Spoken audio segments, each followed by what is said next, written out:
Welcome, superstar. In this video, I'm going to answer the question, what is spiritual alchemy and how can you use it in business?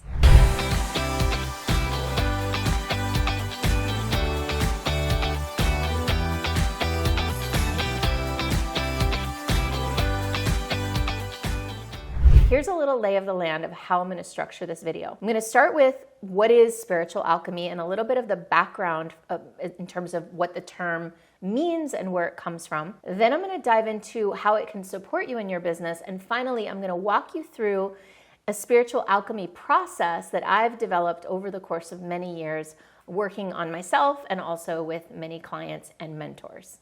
If you're watching this video, I'm guessing it's because you are some sort of guide, mentor, speaker, author, coach, consultant, and you are in the business of essentially helping people grow and evolve. If so, then you're in the right place because that's exactly what spiritual alchemy is all about. The term alchemy, you may have heard in the context of medieval times and wizards trying to turn lead or other not very valuable metals into gold.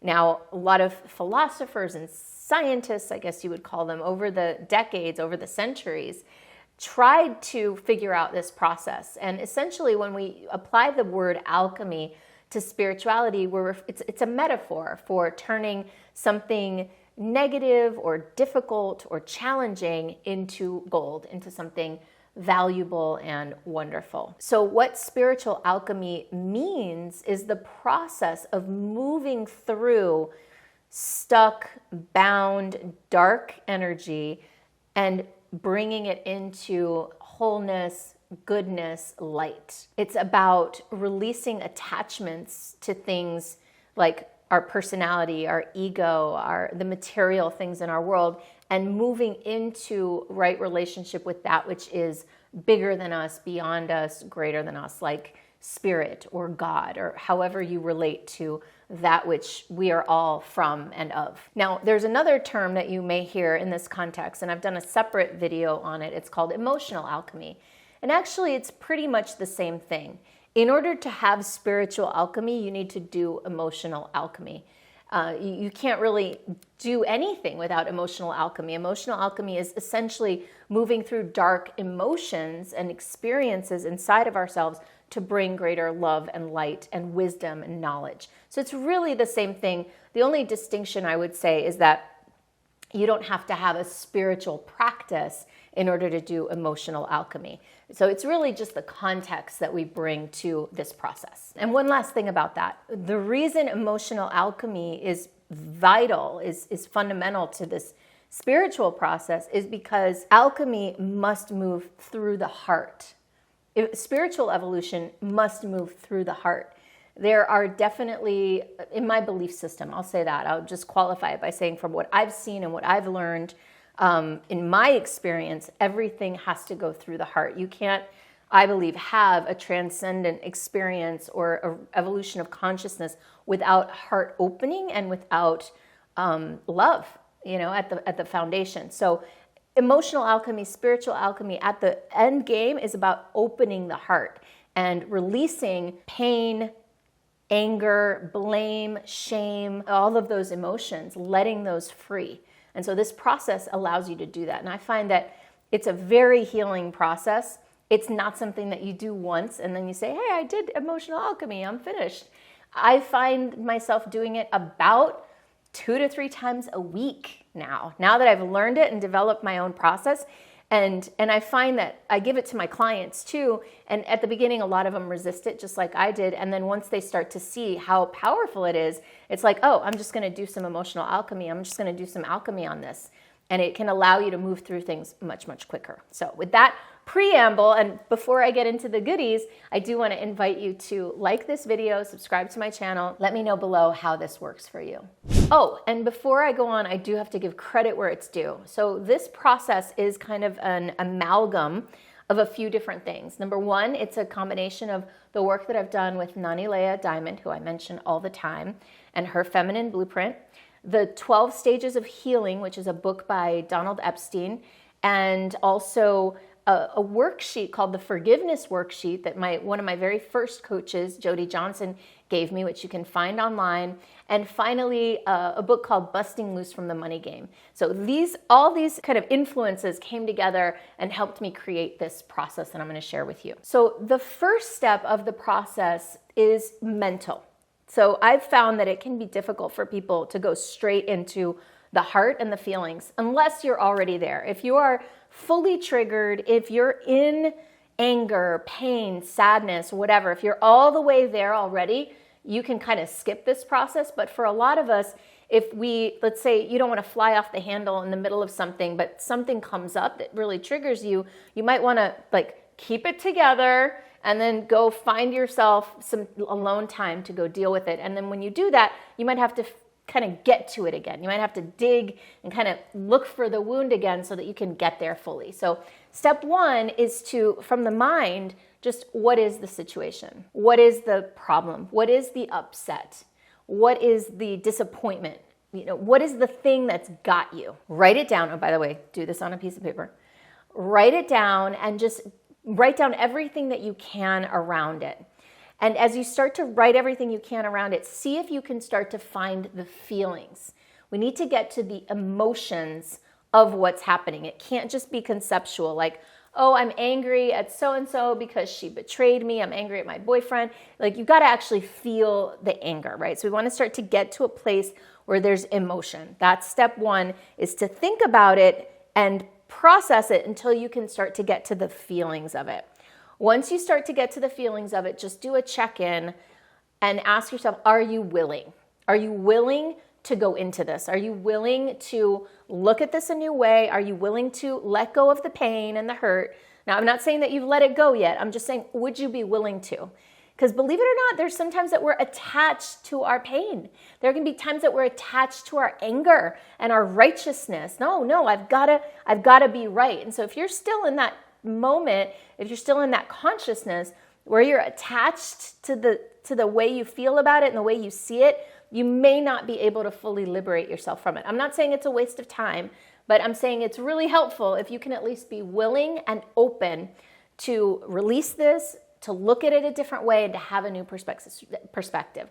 So in my worksheet that I put together for my clients, the second question is, are you willing? The third part of this is the hardest part, the most important part, is to fully dive into the feelings.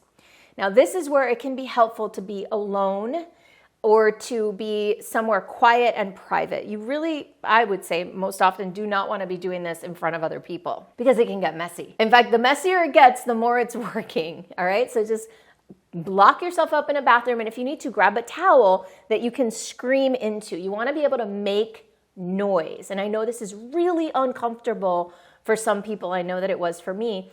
But what I know from all these tools and tips and experiences and all the work I've done is that sound moves energy, and emotions are just energy moving through your system. So being able to make the sounds will help to carry the emotions through your system. So you've got to make the sounds. And so that's why a pillow or a towel that you can scream into can muffle the sounds enough that you can do it in a crowded house in a bathroom like I did during my brother's wedding a few weeks ago, right? And then you want to feel the feelings as fully as you possibly can, like as if you were right back in it. Just feel the anger, feel that whatever it is, feel it and make the sound of it. And see if you can heighten the emotions. See if you can actually escalate them until they're as uncomfortable as you can get them to be. I know this sounds crazy. This is it. This is the emotional alchemy. This is the part where you're doing the work, is where you escalate the emotions and dive into the discomfort fully. Now, at this juncture, you might cough, you might retch, your body may take over, and it's okay. That's what needs to happen. That's how you're going to move this energy through. You want to feel it all the way until the next step is when you feel it at the height of the emotion and you let it out, let her rip, let the scream come out, whatever it is, you let it out, and then you start to open your body, open your chest, open your body, open, and then just ask yourself, feel the energy moving through. You should feel energy moving through your body, because what you've done is you've liberated bound emotions and opened up new channels for energy to move through. I swear, this is actually physiological. It's scientific on top of being spiritual. So you've opened up these new channels. Now it's time to feel the channels and start to make statements that are empowering. So if before you were angry and sad, just start to open and say what you can say that feels empowering. Here are some examples of what I use. Enough of this. I take my power back. I deserve better than this. And when I do it, I'm like yelling, enough of this. I take my power back. I deserve better than this. I swear, like you get really, really into it. Like as loud as you can, just feel it, see it, and see if you can just open your body while you're doing it. And what should happen, what generally happens is you start to relax. Your nervous system starts to settle in. You take your power back and your spine gets stronger and straighter. Your heart is more open. And then naturally what'll happen, and you can help it along by making these statements, you move into the next step where you establish your power. I feel my power fully now. I understand that this had to happen for me to take back my power. Like you start to make empowering statements about what this is giving to you, what you are learning from it, what are you taking from the experience. So you claim it first through your language, you say it, and then you start to really feel it. So it's almost like fake it till you make it, right? You say it like, I take my power back, and you start to feel your power coming back. And from that place of claiming back your power, then if you can move into gratitude, hand on heart, really opening your heart and feeling gratitude. Like, how can you be grateful for this? What have you gotten from this? How is this serving you? How is this helping you? And really coming from that higher perspective, your higher self, your soul, if you will. How is this serving your soul? What are you gaining from this? And you might make some empowering statements here, like, I know that my higher self organized this so that I could feel my power more fully. I know that this happened for me so that I could, whatever it is. And so you start to just make these grateful claims. I'm grateful that I had this experience so that I could grow, right? And so you basically have gone through all of the emotions. You started from step 1, mental, conceptual. Step 2, are you willing? Step 3, feel it fully. Step 4, at the height of the emotion, take your power back, make a claim, open to the energy and the power that's moving through you, and finally move into gratitude.